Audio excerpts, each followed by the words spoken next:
I can't talk right now. I'm on the potty. It's Wednesday night, and we are live, late night, on the potty, only on the RBC Network. Brian, how's your day, brother? Yo, Greg, just had a great dinner for my mom's birthday. Man, it's called Cooper's Hawk Winery Restaurant and Winery. Brian, I'm jealous. Buon compleanno to Miss Bernard. We got a big episode ahead of us. Our first guest joining us on the potty, founder and CEO of Gotham Hoops. Pleasure to have him tonight. Ray Anczelowics joins us on the Late Night Poddy. Here he is. What's going on, guys? How you doing? Good, man. How's it going, Ray? Doing well.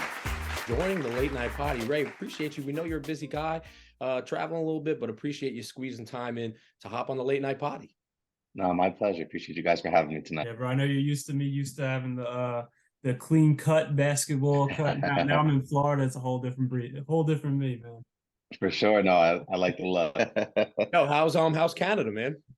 It's cold, but yeah, aside from that, all good. So I'm up in Nova Scotia, in Halifax to be precise. And yeah, no, it's nice just to do a little bit of sightseeing, getting some work done, and yeah, no, it's all good. Nothing wrong with a little change of scenery.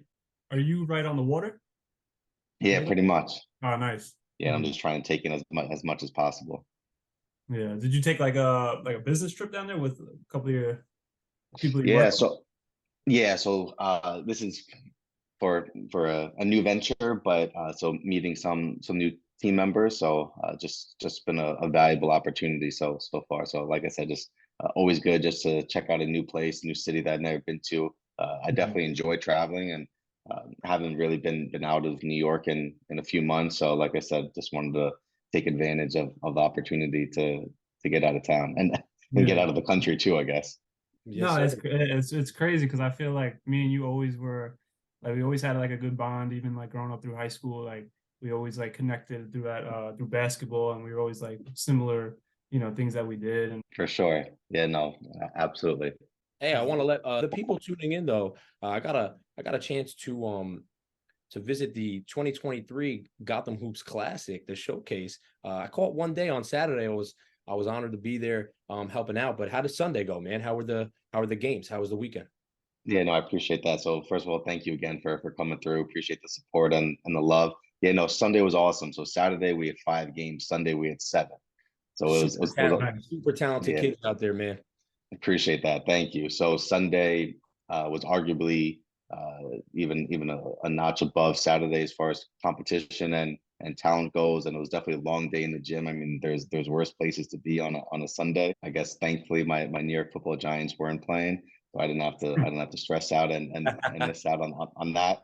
But yeah, no, it was a great day. Appreciate Prime Hydration for supporting and showing love and donating a ton of product. I know everybody from players to coaches to staff to even school safety there were enjoying it. So again, just being able to have a solid event and be able to showcase players to college coaches that came through and that were watching the live stream, just overall a success. So thank you again for the support. Yes, sir. Hey, like I said, man, Brian, some really super talented kids. And I think that was my first time trying Prime Hydration. Really good stuff. I tried a couple. For sure. You guys hooked me up with a lot of different flavors. So yeah, it's funny. Wait, Greg, I'm gonna pull up that advertisement picture they did real quick. What's that? Oh, the one recently that came out. I mean, who is that on the bottom? It's a KSI. Popular YouTuber from UK. But I mean, it came out. It was debunked that it wasn't an actual Prime promo. But Logan Paul, I think it's hilarious.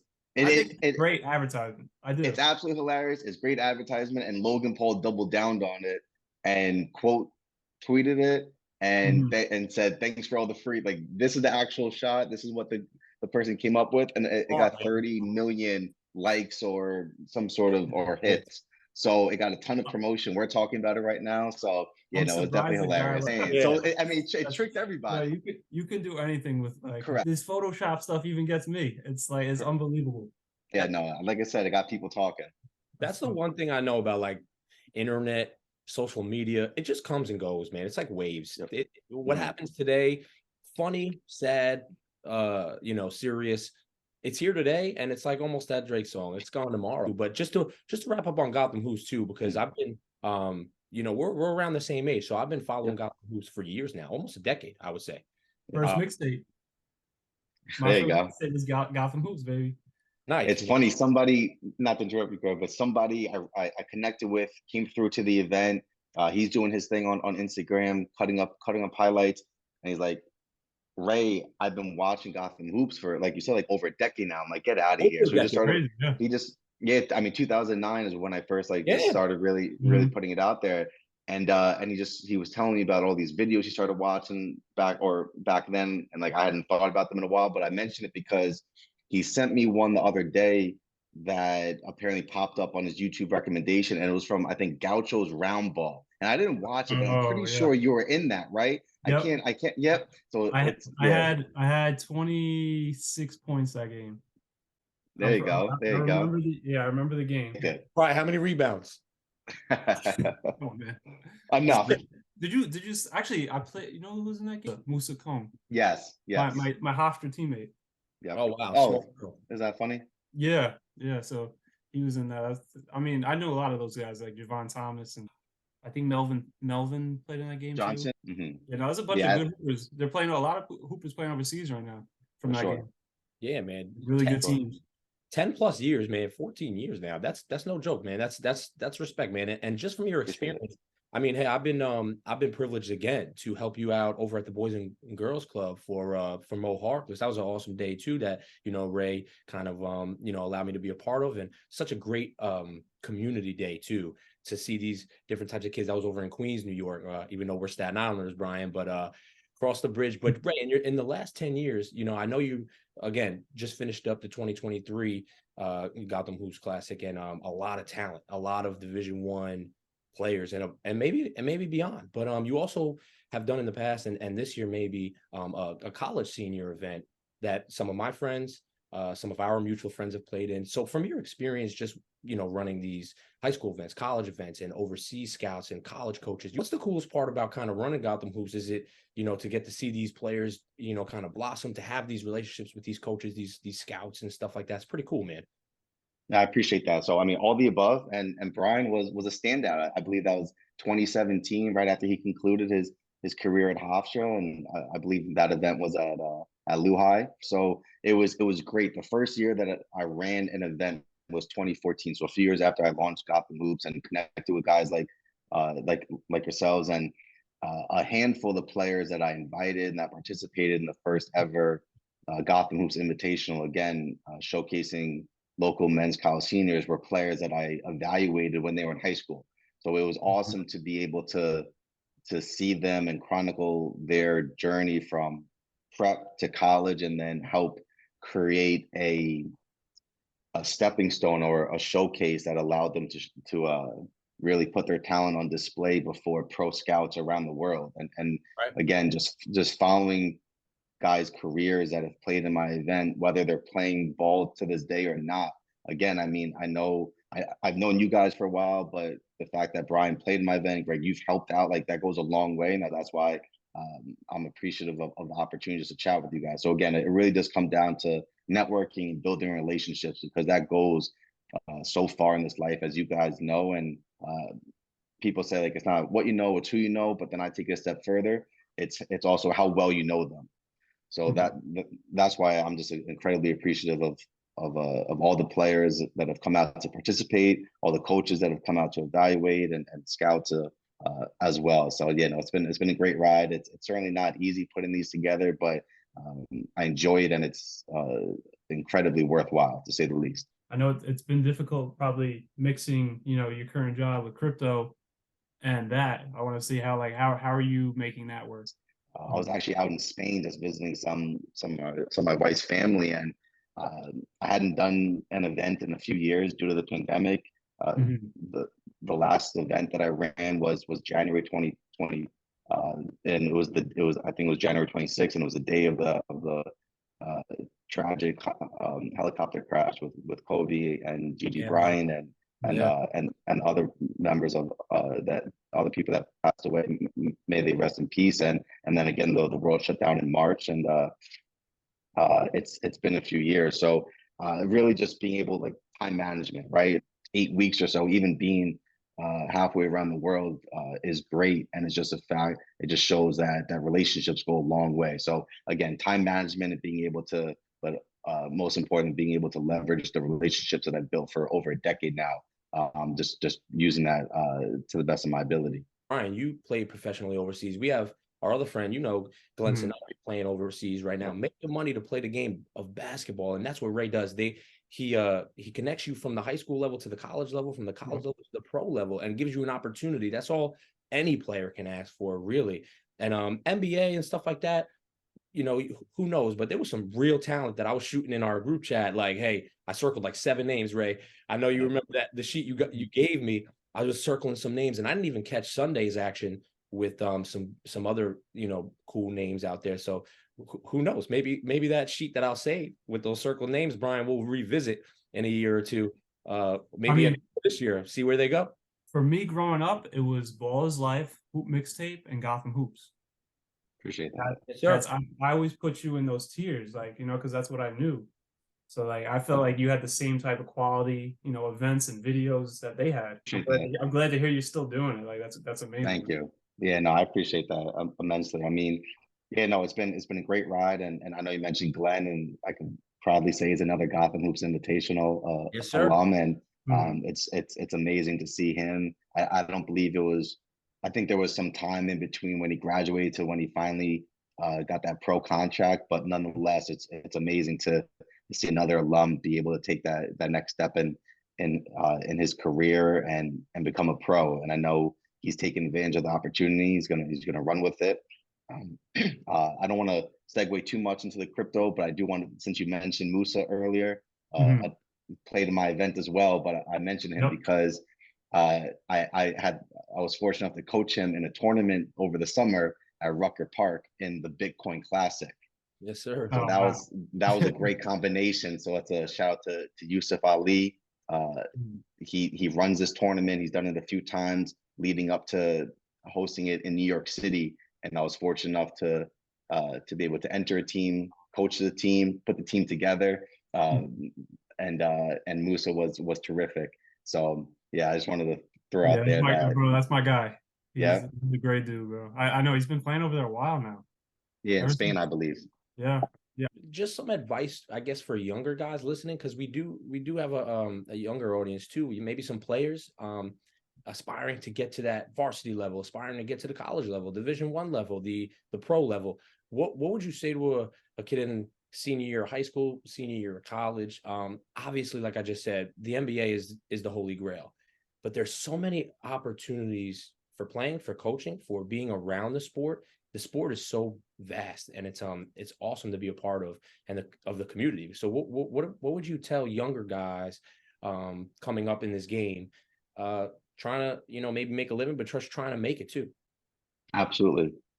Without being too cliche, just, I mean, for as players go, but even from a personnel, whether it's coaching, scouting, being able to outwork the competition, work harder than the person next to you. Easier said than done, but put the phone down, get in the gym, get in the lab, watch film, just become a student of the game, to be honest with you.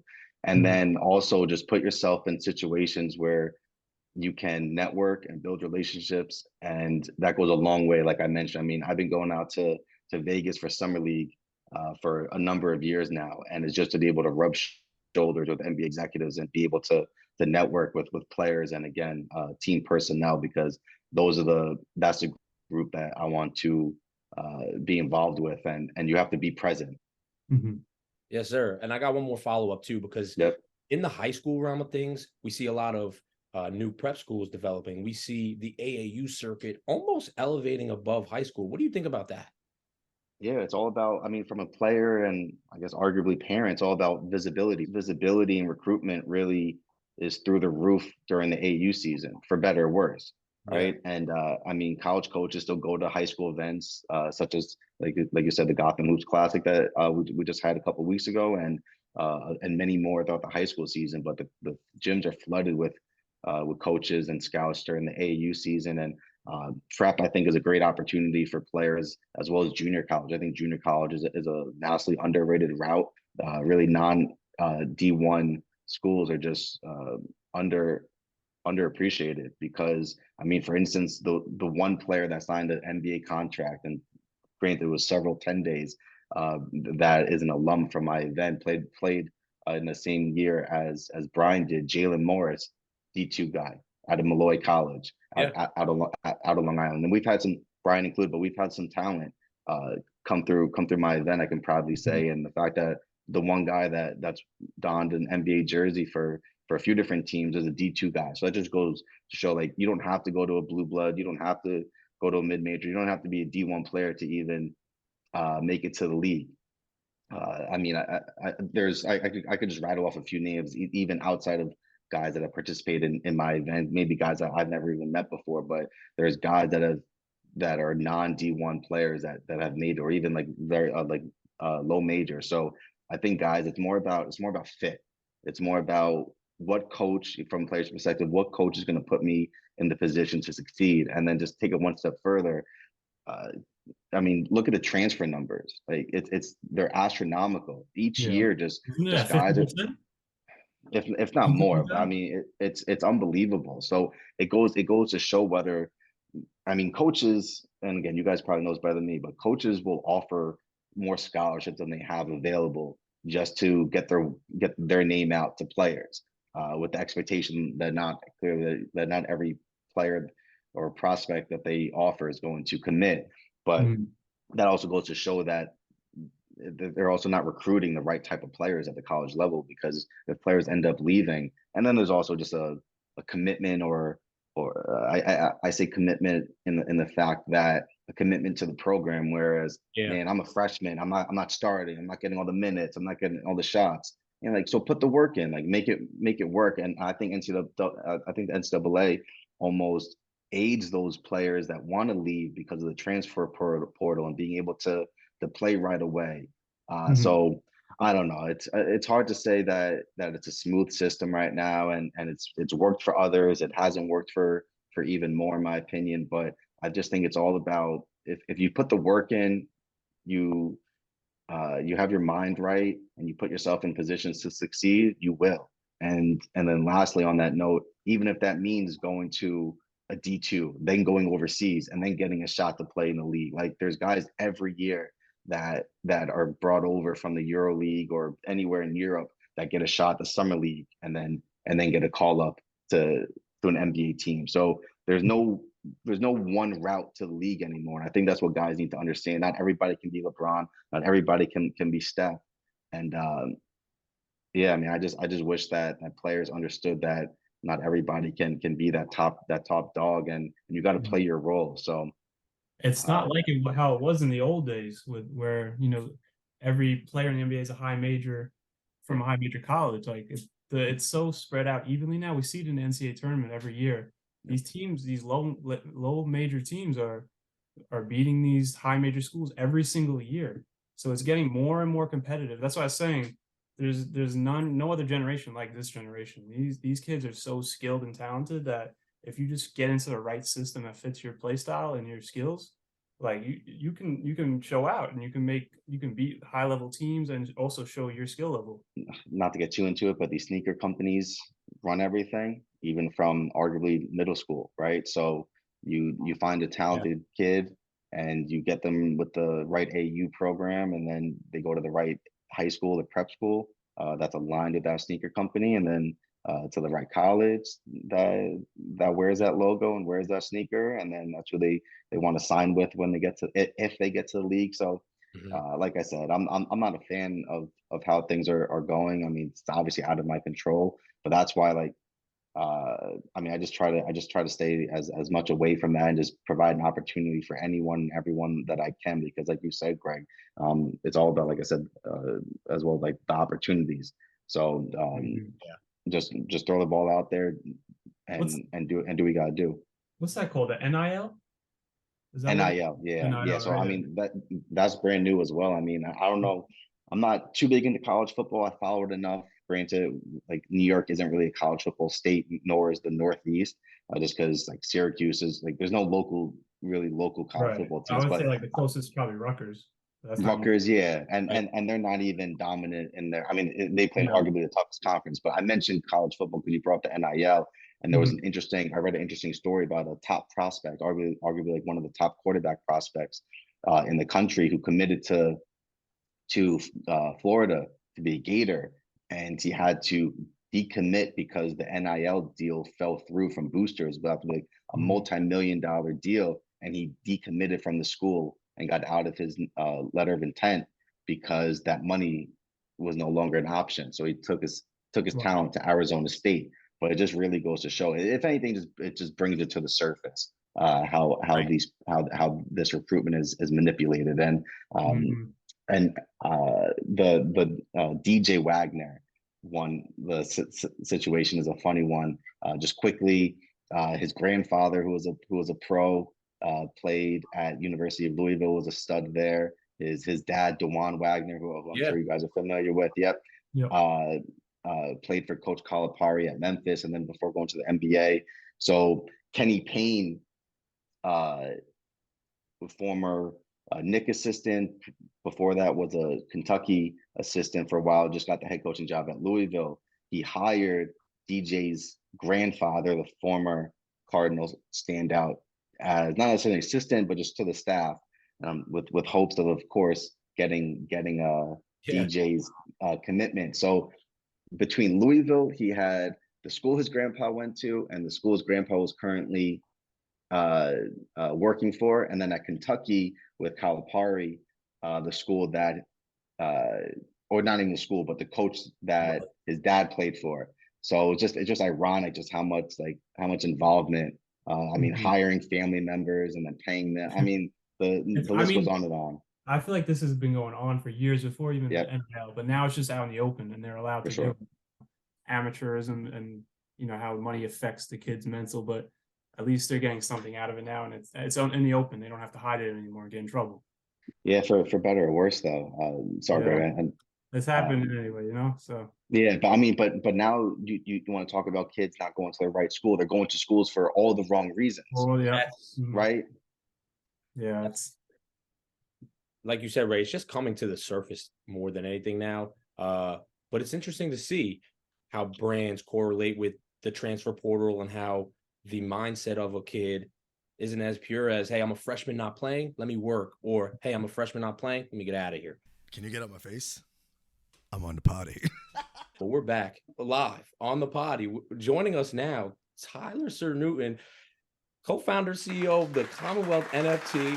Thank you for taking the time to hop on the Late Night Poddy. We know you're traveling a little bit, and but we have a great panel here. And I'd be remiss not to bring up some NBA breaking news. Russell Westbrook leaving the LA Lakers, getting traded to the Utah Jazz in a 3-team deal involving the Minnesota Timberwolves, who will bring D'Angelo Russell, Malik Beasley, and Jared Vanderbilt over to LA, adding some depth to that roster for sure. D'Angelo can shoot, two-way player, plays defense too. Does he start though, is my question too. And does Russ stay in Utah now? There was some rumors Ray was just mentioning he can be an LA Clipper, who's a scary team right now. He's from LA, but let's continue your thoughts right now live on the potty. Predictions on Russ, predictions on the Lakers. Is this a win for the Lakers? And I think Mike Conley will be joining the Minnesota Timberwolves as well, along with some other names involved in these trades that will show. What's some live feedback here on the Late Night Poddy? Man, D'Angelo definitely starts. I think that him coming back to LA is going to be kind of redemption for him. He's more mature. He's kind of went out on his own. Yeah, he's still got the ice in his veins. So I'm excited to see that. I'm excited to see that for him. Hell of a pickup, hell of a deal for Lakers. D'Lo can still do his thing. I haven't watched many T-Wolves games this year, I'll be honest, but I was pleasantly surprised to see the numbers he's putting up, and just quickly reading that he's sort of resurrecting himself this season, more so lately than to start the year. So the Lakers are getting him at a good time. But I don't think Russ even wears a Jazz jersey this season. I think he gets bought out and finds a new home at some point. Yeah, I mean, I feel like it was time for Russ to get out of there anyway.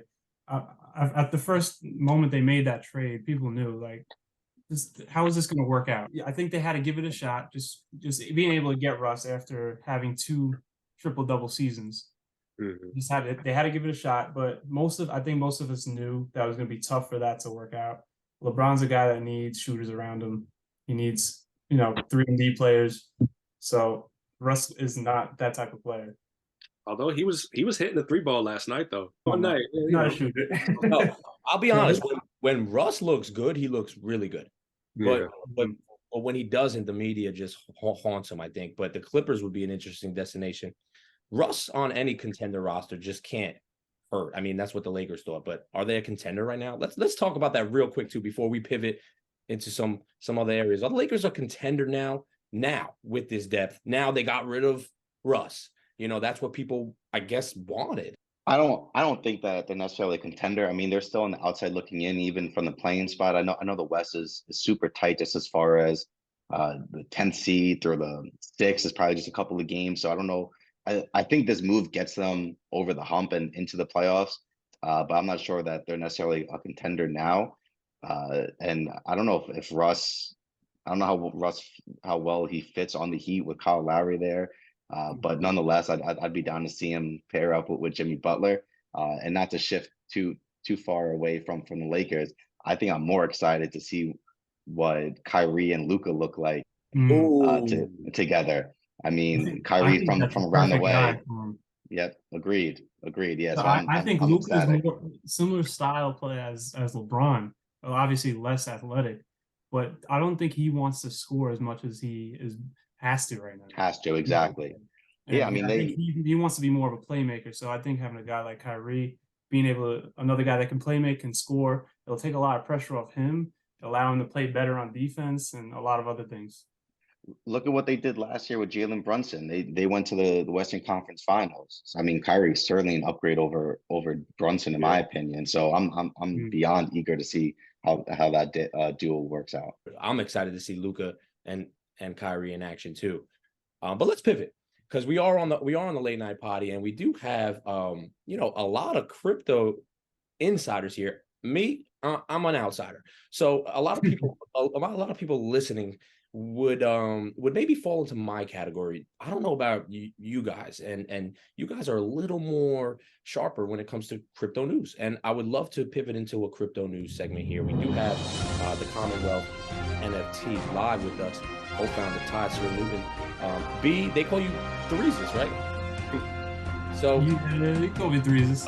But Ray, you also are involved in crypto as well. Tell us a little bit about what you do in the crypto space, and then Tyler as well as you. Absolutely, yeah. No, I mean, I'm super eager to hear more from these guys. But since you asked, so I mean, I dabble in cryptocurrency, anything from the bigger coins, Bitcoin, Ethereum, and then anything down to a meme coin and anything in between. I'm a collector. I grew up collecting sports cards, so NFTs was just a natural transition. Was a pretty early adopter into NBA Top Shot, and gravitated to some other projects. Specifically, Ballers is a great collection on the Gaia marketplace. So I encourage everyone to go check out the Ballers on Gaia.com, and it's built on the Flow chain, which powers NBA Top Shot as well. And then I'm currently working for a company that is essentially a crypto tax and accounting firm. So basically the equivalent of QuickBooks or Intuit, but for enterprise organizations that are dealing in NFTs and crypto. So it's a neat opportunity for me to see on the enterprise level how organizations are utilizing crypto. These are the original shirts, OG shirts right here. There it is. But we're gonna have some new designs coming out soon. But no, I liked how you brought up, Flow. Ty always talks a lot about Flow, Top Shot. So I was an early Top Shot guy here, and I don't know which card did you buy in the beginning? So my first big sale, I had a LeBron, the breakaway tribute dunk. I sold that for a good little pot, and that certainly helped the portfolio develop a little bit more. Mm-hmm. Yeah, I definitely have been someone who just prefers to look at things from a contrarian perspective. So, very early when people were talking about crypto being for the black market and scams and hackers and money laundering. I tried to see if there was any other ways that it could be utilized in the real world, because that echoed much of what people said about early internet. And so, from there, I did my research. I made my mistakes, certainly. But over time, I started to find some success, and I began sharing those stories in my story on Instagram to my small group of followers. And over time, I built relationships. I started, building trust and bridging partnerships and just sharing what I was seeing. And ultimately, that's what led me to get reconnected with Brian, get reconnected with a whole host of some truly incredible people. And we decided to work together and put together a community that could alleviate some of the issues that come with researching, right?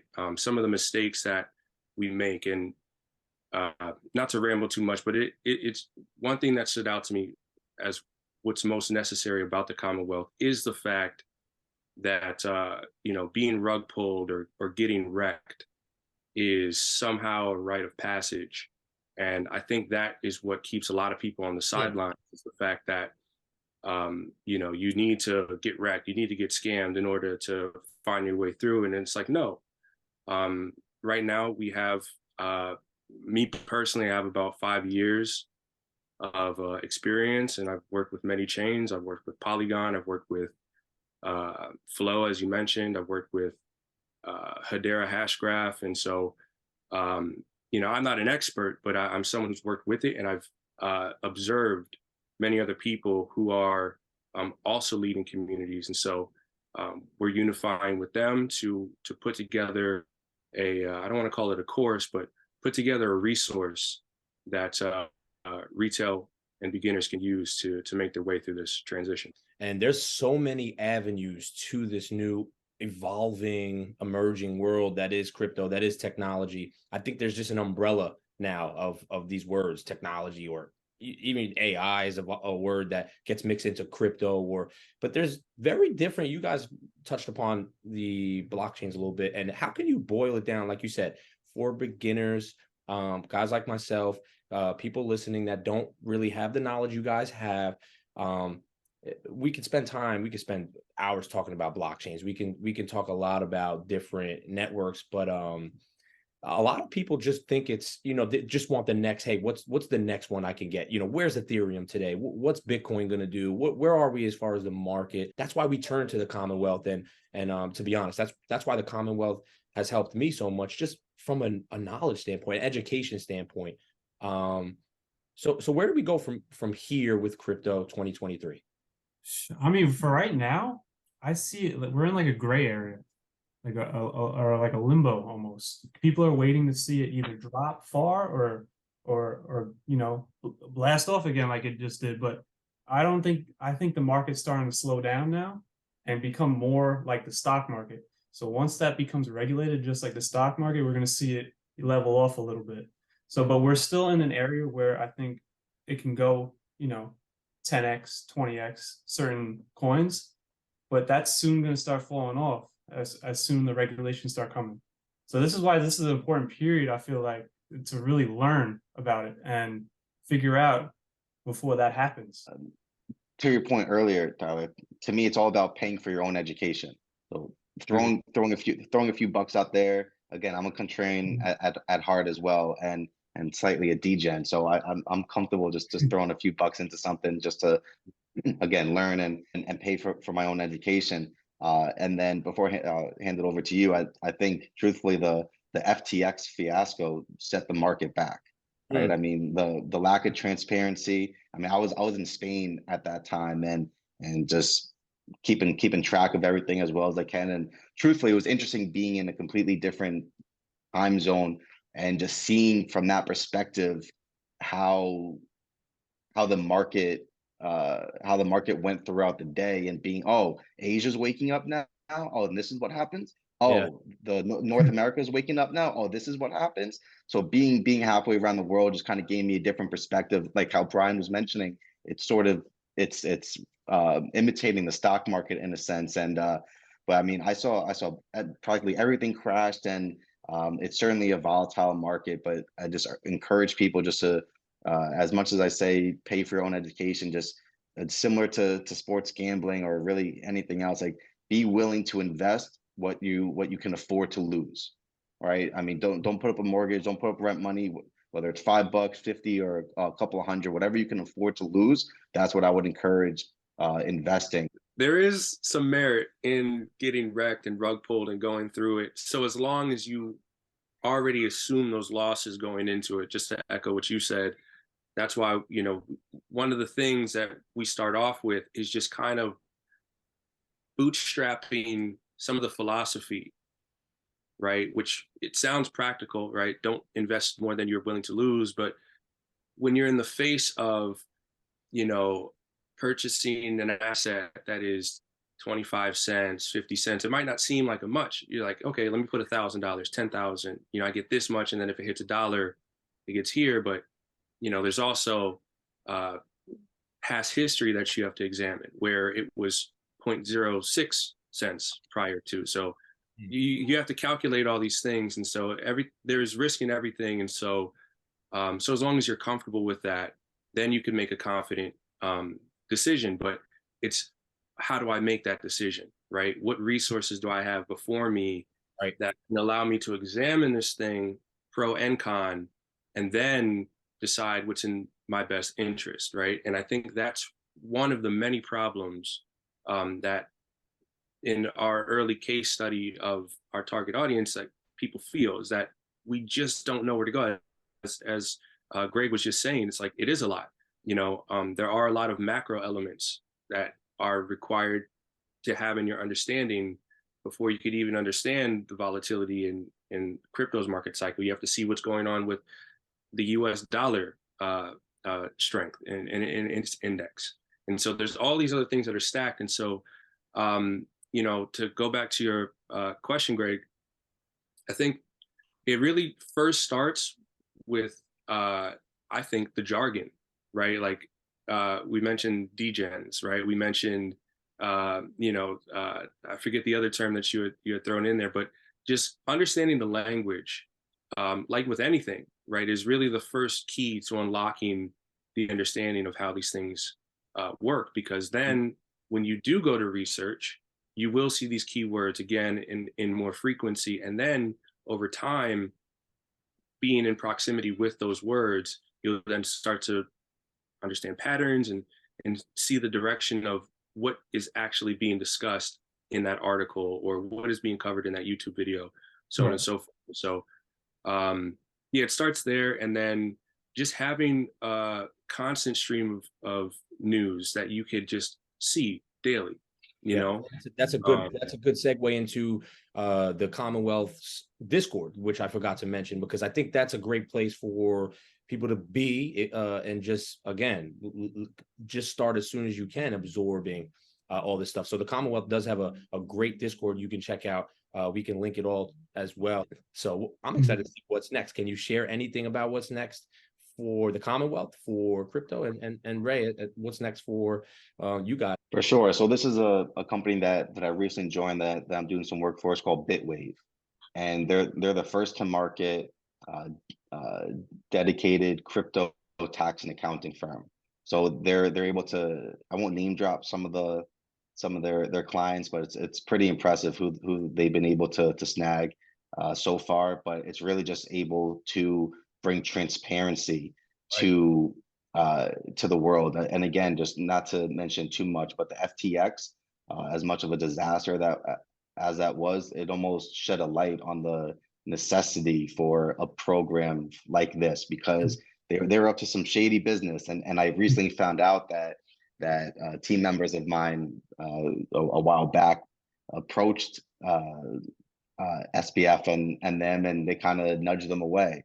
And it's clear, and it's clearly why makes sense why. So yeah, I mean, I know Bitwave is doing a great job at really breaking it down for finance teams at some of these enterprise organizations, and just again allowing full transparency, whether they're they're involved in NFTs or accepting crypto.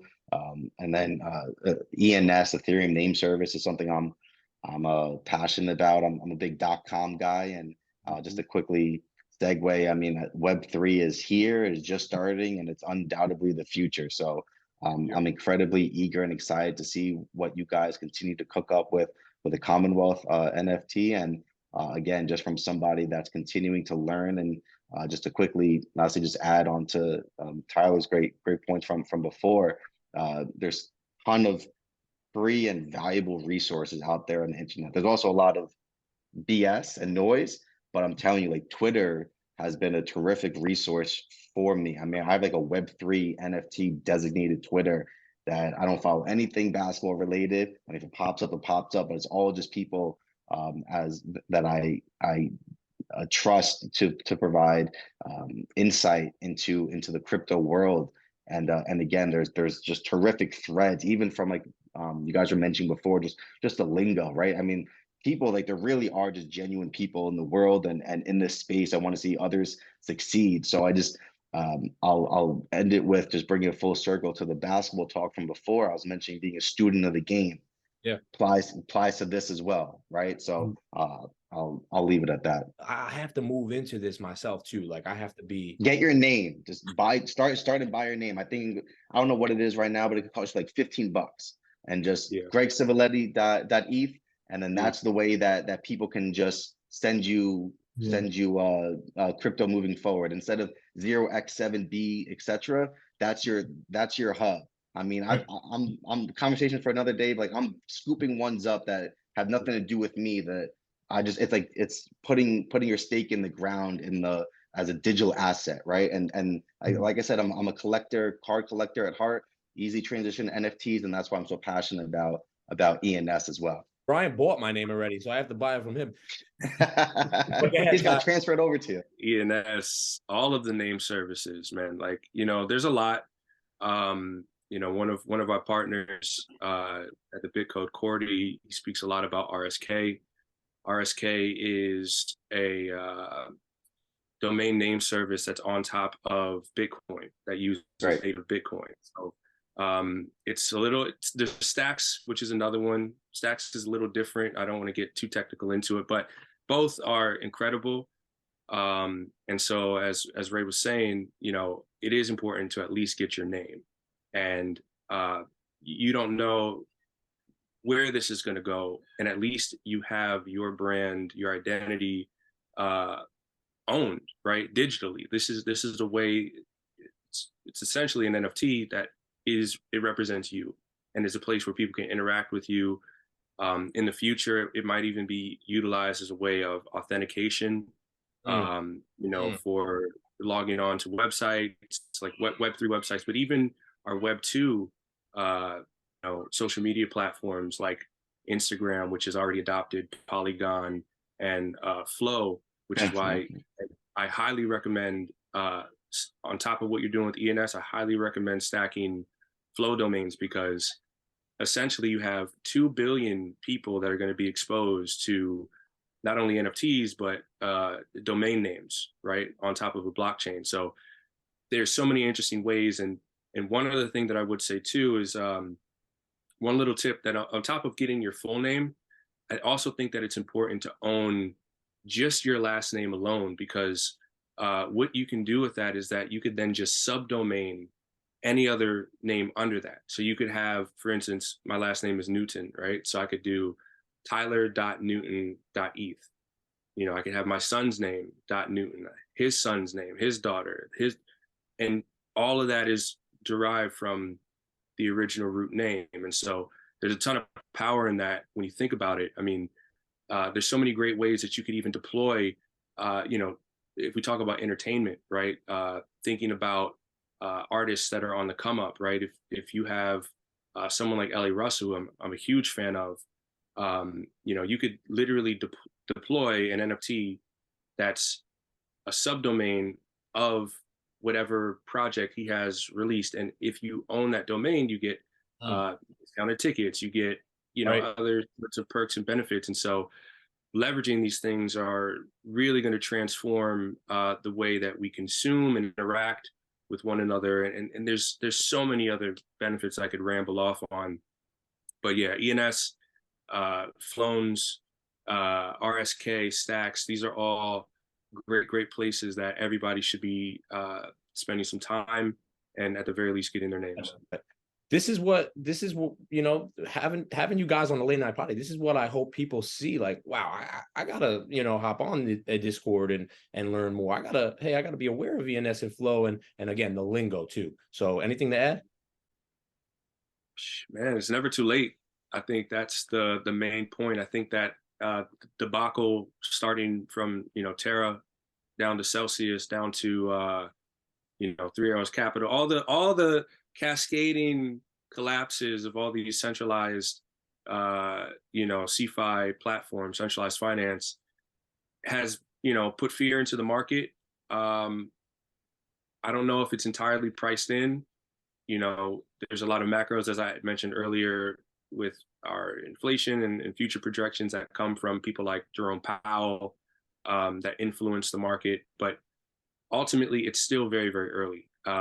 You know, there are an incredible amount of alts that have been adopted by some truly huge brands. I mean, Polygon has a partnership with Disney.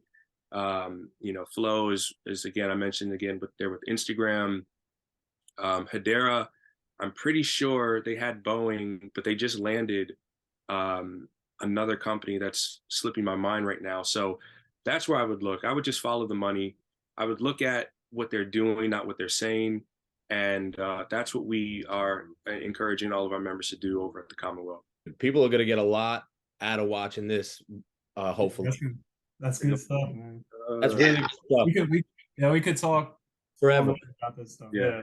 It's I just want to quickly add, hardware wallet, software wallet versus hardware. I thankfully for the holidays, I got a Ledger, which is again a small hardware wallet. I don't have my keys on me, but it's on my keychain. And without getting too into it, it's just a more secure way to manage all of your crypto, your digital assets, etc. Because it's all at your fingertips. And I've had issues software wallets before, MetaMask. I know I'm not alone. Again, you learn from those instances, and that's where a hardware wallet is just incredibly valuable and important as you move forward and progress in this space. Yeah, and for anyone listening that wants to go search what a hardware wallet is, and you figure out you want to go get one, do not get one on Amazon.